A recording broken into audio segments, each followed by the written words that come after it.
Before the new college football video game comes out, we're going to do a 12-team playoff on all of the NCAA football games, starting with NCAA Football 2003. So we're going to go back in time and show a 12-team playoff based off of the BCS standings and what the playoff format would have looked like back then based off of the new 12-team playoff. And if you don't know who was on these teams, if you don't remember, don't worry. At the end of the video, after I show you the bracket, I'll run through all of the rosters and show you who the top players were for each team, who the quarterbacks, running backs, wide receivers were, just to refresh your memory. So let's jump right into it here, and we're doing the top six conference champions because this is before the Pac-12 disappeared. Obviously, I know they have changed it to 5, but if you go back to this era, I think it would make more sense to have the top 6 conference champions, which is what the original 12-team playoff was going to be. So our number 1 seed here in this, and I picked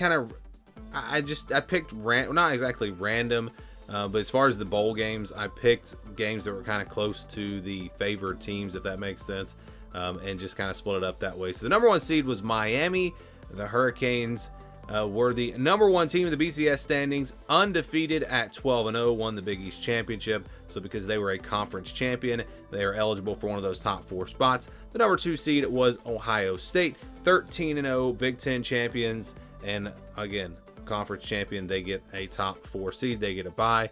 And then our number 3 team was Georgia. Georgia won the SEC championship. They had 1 loss. They were 12-1, and they are the 4 seed. Now, how about they're the 3 seed, excuse me. How about the 4 seed? That's going to be USC. So USC winning the Pac-12 championship. Did have a couple of losses, but still enough to get them up to number 4. And so if you think about it, if we had and this was the BCS rankings, not the playoff rankings, so who knows if they would have made it in at number 4, but if we had the current format back then, there would have been a 2-loss team in a 4-team playoff. Again, going back to the 4-team playoff.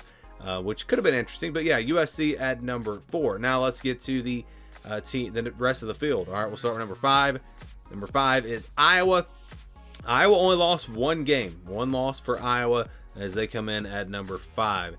Number 6, Washington State. Washington State out of the Pac-12, they went 10-2, and they will be in here as the number 6 seed. And number 7 seed is Oklahoma. Oklahoma winning the Big 12 championship. They were 11-2, and they are the number 7 seed. The team that they played in the Big 12 championship is the number 8 seed, and that's Kansas State. Kansas State had number 8, and they were 10-2. So maybe they didn't play in the conference championship. I didn't look up all the conference championship games, but I assume because Kansas State was ranked number 8, and I don't believe they were in the same division back then.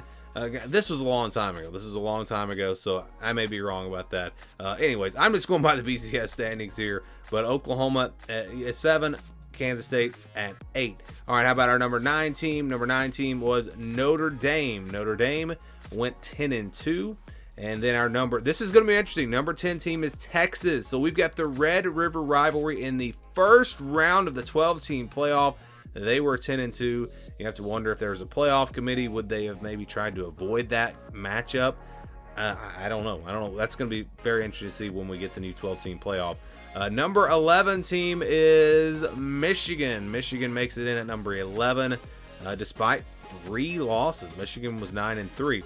So the number 12 team in the BCS standings was Penn State at 9-3. The number 13 team was Colorado at 9-4. But we still have to add a conference champion. We need the top 6 conference champions, and that is going to be Florida State. So Florida State's able to sneak in there despite not being in the top 12. They were the champions of the ACC. So that is what the bracket looks like. We're going to have Kansas State, Notre Dame, Iowa, Florida State, Oklahoma, Texas, and Washington State versus Michigan. And all of these games will be right here. You can watch the live premieres of each game. We'll go through the entire 12-team playoff. And after we go through NCAA Football 2003, then we'll go to 2004, 2005, and all the way through.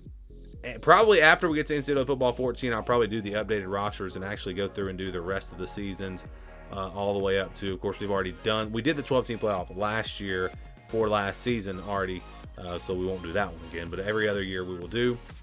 And so now, again, if you're wondering about what the rosters look like, who was on these teams, let's take a quick peek into the game. and show you some of the top players. We will start with Florida State. Here are some of the top players from the Noles. Chris Ricks, the quarterback. Greg Jones at running back. B.J. Dean at fullback. At wide receivers, Anquan Bolden. And you see some other good receivers there as well. And then at tight end, we see the tight end there also. And I'm just going in alphabetical order here, if you're wondering. So we go to Georgia now as you take a look at their top players. I didn't want to go through the entire roster, but there's David Green at quarterback. Musa Smith at running back. J.T. Wall at fullback. Fred Gibson also had Terrence Edwards. This was a pretty good receiving group as well.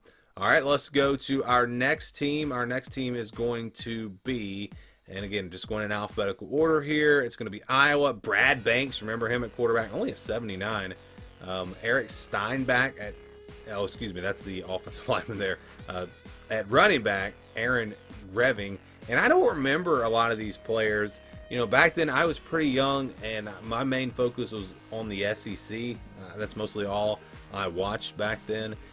Especially just with the channels that I got. I didn't even have cable growing up, so it was whatever was on TV. But here's Kansas State, Terrence Newman, the top quarterback. You have L. Roberson, I remember him at quarterback. Also, I, of course, remember Darren Sproles at running back. He's an electrifying player. And don't really remember any of these wide receivers. They were not very good at that position. Thomas Hill, a tight end. So Kansas State, yeah, I remember this Kansas State team. They were really good. Let's go now to our next team, and that's going to be probably Miami. As we go through, there is LSU. LSU's not in this. As we go through Miami, there we go. All right, this was a loaded Miami team, obviously. You see Ken Dorsey at quarterback. At running back, they had Frank Gore. Also had Willis McGahee. You look at the wide receiver position, Andre Johnson. They had Beard. And at tight end, they had Kellen Winslow. So this is definitely a team that they were number one. So they're probably the favorites here in this tournament. We'll see if they win it. Moving on now to our next team, Michigan. And you see Marlon Jackson, the cornerback. John Navarre at quarterback. Do you remember him? Chris Perry, remember him at running back. Wide receivers, Ronald Bellamy. And I don't really remember any of these other guys. I don't remember these tight ends either. But that's the Michigan. Some of the top players there for Michigan. Let's move on now to our next team. Might be Ohio State. Let's see. After Michigan, as you can see, some of the other top players here on these other teams. This was obviously a long time ago, now over 20 years ago, which is just crazy to me. You see Notre Dame, they're actually going to be next. Their quarterback was Carlisle Holiday. I remember him. Julius Jones at running back, and then at the wide receivers, Arnaz Battle. And I don't really remember anyone else there. And Gary Godsey, tight end, don't really remember him. Let's go now to our next team. I think the next one will be Ohio State after Notre Dame. Yeah, they're going to be next. And at quarterback, we had, well, before we get to quarterback, some of the other top players here. Then we'll go to the quarterback, who was Craig Krenzel. He was the quarterback of this team. Lydell Ross. Also had Maurice Claret on this roster. You had Michael Jenkins at wide receiver. Had Chris Gamble there as well. Ben Hartstock at tight end. Again, this was a really good Ohio State team. I would figure that Miami and Ohio State are going to be the favorites in this tournament, but we'll see how it plays out. We've got Oklahoma next. Andre Woolfolk at corner. Jason White, the quarterback. Quentin Griffin at running back. This is a really good team. Antoine Savage at wide receiver. Had Fagan there as well. Clayton. So this was a good team. Trent Smith, tight end, 93 overall. Don't think I remember him. But yeah, this was a good Oklahoma team.